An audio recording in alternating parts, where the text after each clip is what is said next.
Well, hi there, gang. Dr. J for Breakfast with Dr. J. So thanks for joining me. 7:30 Saturday morning. Anyway, we'll always wonder who's going to be popping on in the wee hours and who's going to watch the replays. I know the replays are sometimes easier to do, but it's really nice if you can join me live. So I hope the week's been terrific. Hello, Valerie. How you going? All right, are we good there? Hope you give us a bit of a thumbs up when you come on. That would be terrific. We're going to have a little bit of chit-chat today about setting the scene early with a bit of tough love. So if you're a manager or you're being managed, we're going to have a little bit of a chinwag about that. Hi there, Sarah. Thanks for joining me this morning. Hope you're all having a cup of tea and coffee, maybe snuggled up in bed. Give me a thumbs up. Say good day. Thanks for joining me. Wow, isn't it incredible? January's nearly over. Well, it's now done. Yesterday I was saying, wow, what's February going to be like? Now it's the 1st of Feb. Well, I've got coffee with Dr. J in about an hour. I'm going to be meeting with some people up in the cafe just around the corner from the office. So the first Saturday of every month, all the SAC members or the Sales Authority Club members come down and we meet up for a one-on-one session. So this is my one-on-one session with our crew, and then we can go down and meet up with some of the guys at the cafe. Hey, Bobby, how you going? And now there is a superstar. Congratulations on an outstanding January, mate. That's just the best. I'd love to know what number, 3-digit number we got to. So we'll get started because I'm sure you're going to have a busy Saturday. Over the last week or two, I've been speaking with a lot of people. And I want to make sure that I just share some management and leadership models with you today, as well as driving your sales. Hi there, Eugene. Oh, gee whiz. Lovely to see you, mate. And I want to make sure that we understand something. We either are all in to do something, or you're all out. Now, what does that mean? I'm just finding there's a lot of people saying they gonna, they wanna, they shoulda. And what happens is they don't either all in and give it a go and actually do it. Oh, I'm going to try. Well, actually, when I hear the word try, that means I'm going to give my subconscious permission to fail. Now, it's okay to fail. And the most successful people in the world are the ones that have failed more often because they give it a go. But guys, I'm seeing quite regularly now this half-baked attitude. Oh, well, I'll do this, but as soon as that but comes in, you're going to smack the but. The but actually stops you from moving forward. So I'm going to start with this. If you're in sales, you're in business, you're in a relationship, you're either all in or you're all out. Don't play games. If you're going to be a salesperson, do the work. Do the work. Don't say, I don't like data, or I don't like the process. Get over it. Do it. If you're going to actually have a business plan, you're going to start up a business, then do the hard stuff first. Do the prep. I was talking to a colleague just yesterday. He's starting up a new business. And I asked him some questions retrospectively about the business protocols, and they're not in place. This is a disaster ready to happen. You're either all in, do it properly, or get off. On the bus, off the bus, whatever you want to call it. I'm going to give you some ideas here, because tough love is sometimes when someone is going to give you some things that you don't want to hear.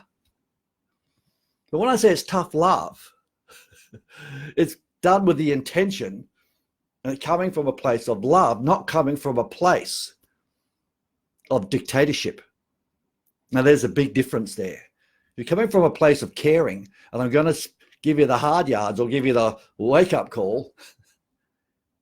People will accept it more. Sure, disappointing to get a little bit of a constructive feedback. But guys, sometimes you've got to do it strongly, because a nice softly approach just doesn't work. So I'm going to give you some ways to play here. Hi there, Lloyd. How you going? Good to see you, my friend. Well, the first thing is if you don't want to be 100% in, then you got to be 100% out. Now, if you've got a team, managing a team, you either change the people or change the attitude or change the people. Now, that sounds really crass. It's not my way. But guys, if the people are not going to fit into the mold and actually be able to do the process, or maybe not actually do it perfectly correct, but they're going to drive and actually are on the same page, well, they shouldn't be on the team. If you've got these people that don't want to be there and they're just there to fill in the hours, I'm sure you know what I mean. The next thing I want to make sure we're clear on, make sure that if you're going to set the scene, have clear, concise outcomes and activities. Clear, concise activities and outcomes that are required. In other words, what are they going to do? And how it's going to be accountable. Now, the word accountability is bantered around quite regularly these days, but people just don't get it. Accountability is not just micromanagement. People say, oh, I don't like micromanagement. Guys, accountability is someone that cares about that person's success or getting the things done for the business or both. Now, we've all, I know I can put my hand up, we've all been laxed in accountability and giving people autonomy. Autonomy can be a bad thing. Autonomy can actually give the person a false sense of security. So that's not setting the scene properly. Accountability and setting the scene properly, having the activities and outcomes, which are not negotiable, need to be set from the get-go. Now, if they're either all in or they're all out. Oh, I don't want to do that many calls, or I'll only get 90% done, and that's okay. It's not okay. It's not okay. And if you let it to be okay without putting the task, and again, I'll put my hand up. Sometimes you say, oh, I don't want to be tough on the person. It's not nice. But hang on a tick. You've had an agreement that was the BAM, the bare ass minimum. You've got to drive it. Someone's got to take control. You either take control of yourself or you give someone permission to drive you. Next thing is I want to make sure that you understand what a BAM is. A BAM is a bare ass minimum. That's the minimum requirement to be doing that activity or that job. You're going to set a certain number of calls, certain number of contacts, certain number of appointments you need to make per day and per week. That is called a minimum. Some people just go for their minimum. Well, they're 95%ers. The people that actually drive for BAM Plus, in other words, I'm going to do more than what I'm just required to do. They're the ones that are going to drive your business and themselves to success. But please hold sturdy on your BAM. Minimums mean minimum, not it's okay to be under minimum. Do you understand? And you got to pull people up. You got to call people on it. Call yourself on it. Gee, I didn't do my minimums. Give myself an uppercut. That's because you're not accountable to somebody if you're a solo warrior. If you're a manager or team leader, hold your team accountable to their BAMs. Next thing is I want to make sure that we have the minimums and make sure that you understand that your team take ownership of them. Say, hey, these are the minimums. You think it's doable. If they say, oh, I want to change it a little bit, so let them have a little bit of autonomy to change it, but then set them. If it's a little bit too weak, then say, well, we'll do that for the first 2 weeks and we'll ramp it up afterwards, because based on the percentages, historically, we need that much activity to be done. So get agreement that you're all on the same page and then drive those BAMs. And the last thing I want to make sure we're clear on and make sure that we understand it. When you're a manager, if you want to set the scene right, if you're a sales manager, you're going to be a team leader. Becoming your team's best friend is doing them a disservice. If you want to actually drive a team and you're a manager or leader, I want you to go in there and build rapport, get respect. Obviously, have respect and make sure that you know what's important to them. And once you've established those sorts of things, don't become their best mate. It's a massive mistake because you can't Because, oh, I can draw a line in the sand, but it's too black. It's too changeable. It's like, oh my goodness, it was the best mate a few moments ago. Now he's giving me a reprimand. So we can't be a best mate. You got to have strength of purpose. So make sure you're clear on what your ideals are. Make sure you set your parameters and stand strong. Be a fair man or woman. Explain what you're doing and why, but stand strong. Don't cave in with a little bit of pressure. Stand strong. They will test you. And then when you have BAMs and things like that, and they've agreed to them, drive the activity. Sure, when people have things that are not working at home and so forth, you have to be compassionate to find out what that is. But remember, we still have the bare ass minimums to actually achieve. The last thing before we go any further is, if you want to set the scene, if you're the team leader, you got to walk the talk. Oh, yes.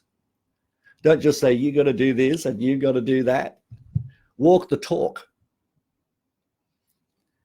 Nothing is more inspiring than someone that actually leads from the front.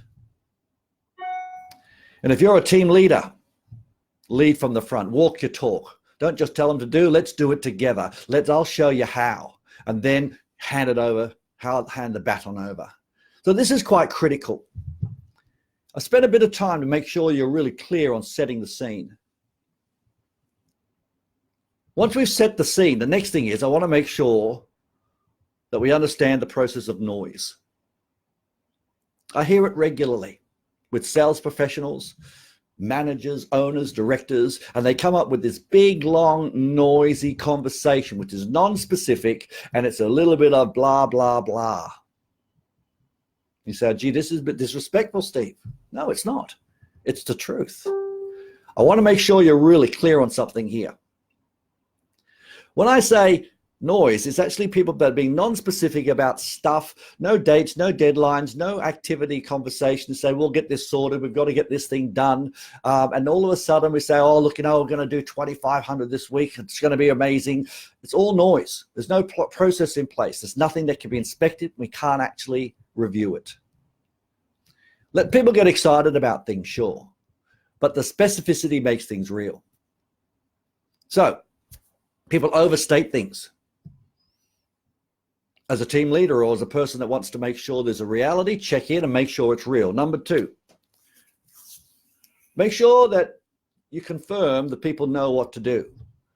After all the noise is done, just make sure that the specificity is done and they know what to do. They've had their training, they've had their coaching. You've confirmed they can do the activity, or you've confirmed you know how to do the activity, and then get to work. Enthusiasm could get you so far, but it's actually an outcome-based business. You've got to do stuff. Non-specific dialogue will always get you unstuck. Now, once you've actually got rid of the noise, you've got some specificity and making sure that you've established accountability, you've now got to do something which is quite critical. If you want to get either on the bus, you're in or you're out. If you're in, you've got to listen to what your people are saying. I find this happens all the time, guys. It's quite profound. It's quite profound. One of the big challenges is people say, oh, I want to do this. I want to achieve this. I've got this great big goal. But their actions, the things they do on a daily basis, do not match up to their desire.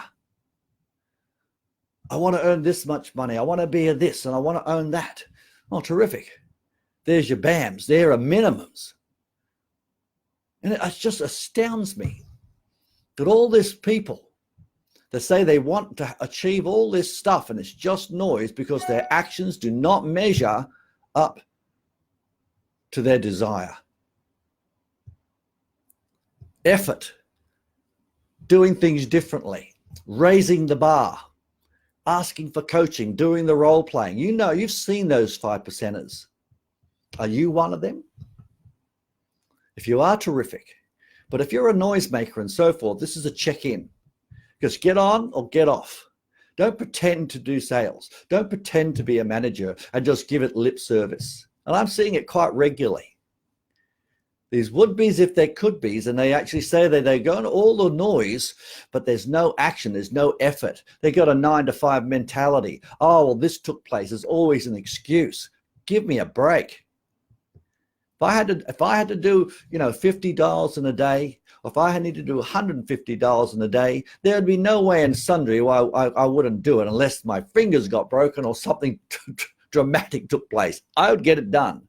That's me. But you've got to make sure you have the same type of people around you. Obviously, those minimums need to be fair and reasonable. But if you don't inspect it, it won't get done. So if you inspect it, you'll probably more than likely have a higher outcome. But remember, when people do make the noise and their actions, their work, do not measure their desire, you've got to pull them up on it. You've got to say, hang on a tick, you said you wanted to do this. You haven't even done your minimums for 2 days in a row. Didn't we agree to do this? What's going on? How can I help you? So raise the bar and make sure that we're on track with this, because ultimately you've got to ask yourself the what, how questions. Now, every time you have pushback, every time you actually have, let's say, an argument with a team member or even with yourself, or to give you justification, is because you have an opinion. What I'm going to suggest you do here. Hello, Lynn. Oh, my goodness. What a lovely surprise. Guys, I've known Lynn for years. My good. Thanks for joining me. The what, how process allows you to have a conversation which is based on the other person's opinion. If you want to drive people, and making sure that their actions measure up to their desire and they're not doing what they're supposed to do, you've got to call them on it. What are we going to do to make sure this happens? How are we going to get this result if you're not doing your BAMs? Ask them the questions. Don't tell them, do more calls, make more this. If you do a tell process with yourself or with your team, you're going to get pushback. Someone hasn't done their BAM. Okay, what was the BAM? What?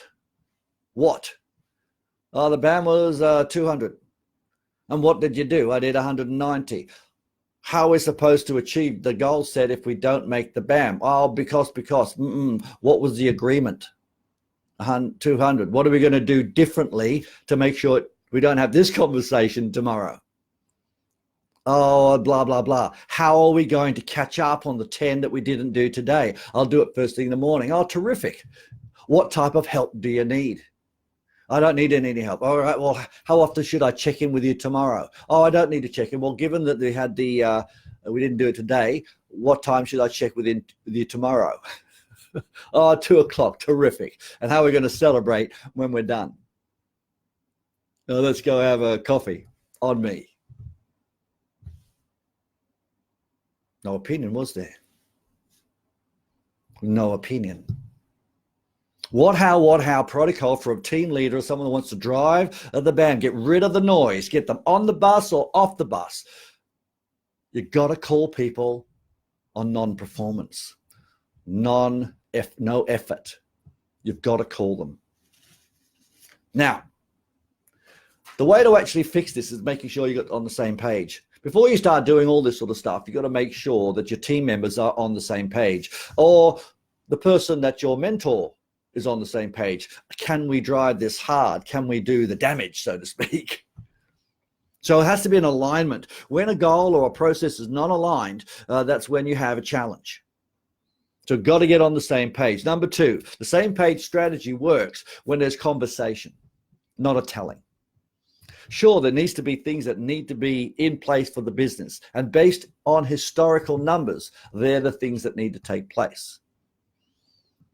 But you've got to make sure that you've explained them. Next thing is, make sure you have people in your team that has a do whatever it takes attitude, a can do whatever it takes attitude. Guys, sales professionals that do not have a do whatever it takes attitude are usually going to only do the BAMs or under BAM.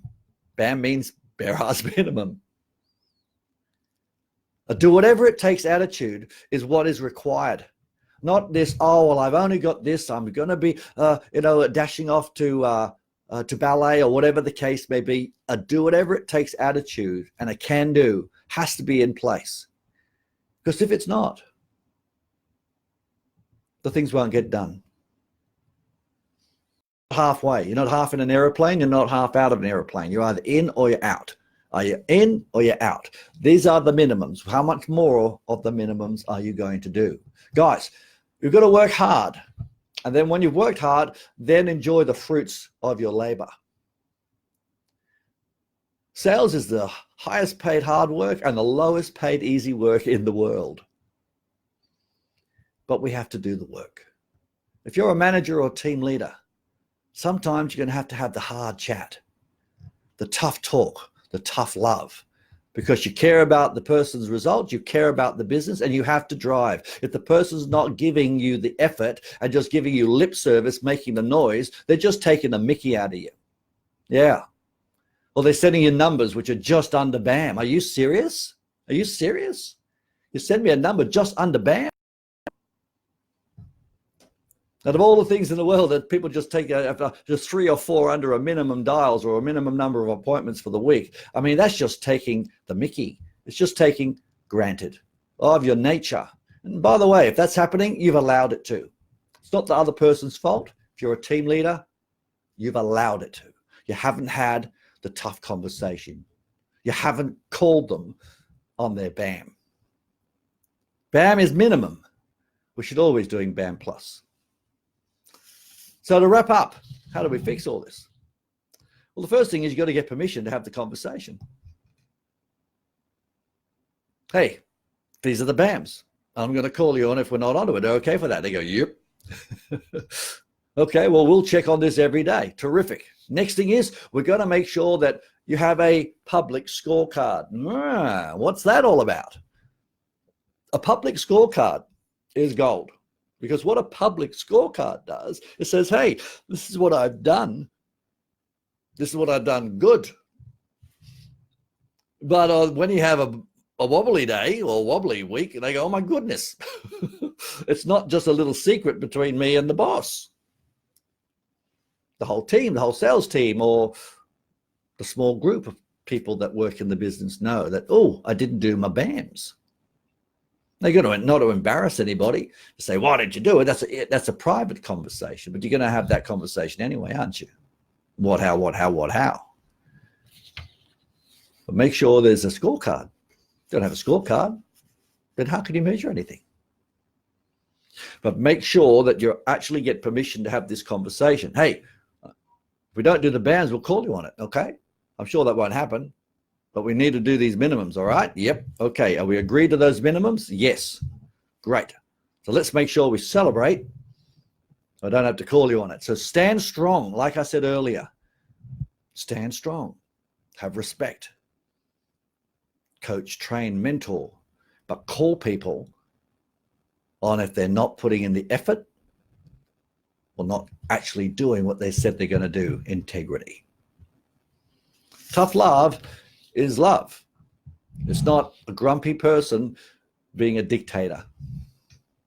Put these things into practice and actually you'll be able to kick some goals. And ultimately, implementation after training is critical. If a salesperson is failing, they don't want to fail. They're either not doing the work or they're not trained enough. And sometimes from management point of view, they think they know it. You think they know it, but they need training. Sales is continually evolving. If you haven't changed your sales model within the last 12 months, it's going to be dated. It's just like your operating system on your computer. Sooner or later, it's going to stop. All right. So my question to you is, what are you going to implement? What are you going to put into practice? How are you going to set the scene early and making sure you got your KPIs and the rules and your protocols and accountability in place? Who are you accountable to? Number 2. Are you guilty of noise? Are you guilty of having that noise where you just have all this chitter chatter to fluff the feathers to sound good, but actually don't follow through? Get rid of the noise. Specificity will make things real. Measure your actions versus your desire. Does it match? Does your team match? If the people have this desire, but their actions don't match, call them on it. Hey, you say you want to do this, you're supposed to do that. You're only doing minimums or under minimums on a day-to-day basis. What's going on? You want to be rich, you want to be income generated, but they're not doing their BAMs. Are you serious? Call them on it. Same page strategy, that's pretty easy, and make sure you get permission. And let me tell you, you put these things into place, watch things change. Tough love, not from a place of dictatorship, from a place of I care about your results and my business. Okay, well, I'm Dr. J. I hope you put some stuff into action. Let me know, put it in the comments. We'll catch you later. Next Saturday, 7:30 for breakfast with Dr. J. Bye for now.